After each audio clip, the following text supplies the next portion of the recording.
ท่านผู้ชมที่เคารพในระหว่างวันที่1ถึงวันที่10พฤษภาคม2026นี้อยู่ที่ศูนย์การค้าลาวไอเทคนครหลวงวิจันทร์จะมีการจัดงานวางแสดงและจำหน่ายสินค้า1เมือง1ผลิตภัณฑ์พร้อมกับสินค้าครอบครัวตัวแบบของนครหลวงวิจันทร์ครั้งที่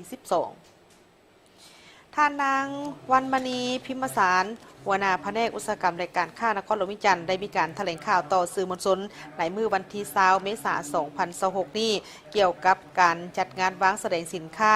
โดยงานวางแสดงและจำหน่ายสินค้า1เมือง1ผลิตภัณฑ์และสินค้าครอบครัวตัวแบบของนครหลวงวิจันทร์ครั้งที่12ประจำปี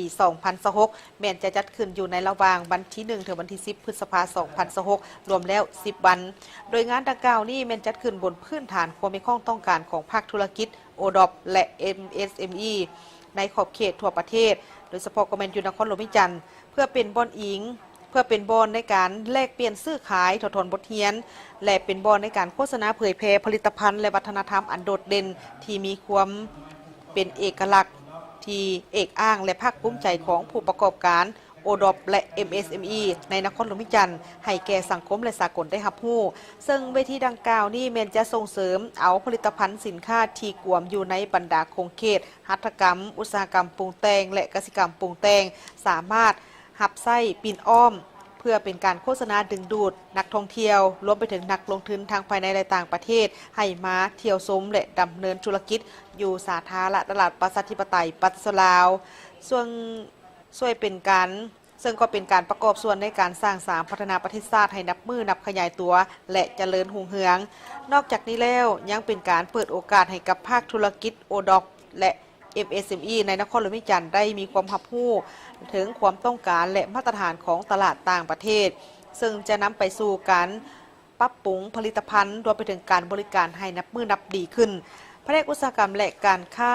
นครหลวงวิจันทร์ยังมีแผนในการจัดงานวางแสดงและจำหน่ายสินค้า1เมือง1ผลิตภัณฑ์และสินค้าครอบครัวตัวแบบนครหลวงวิจันทร์ครั้งที่12ปี2026นี้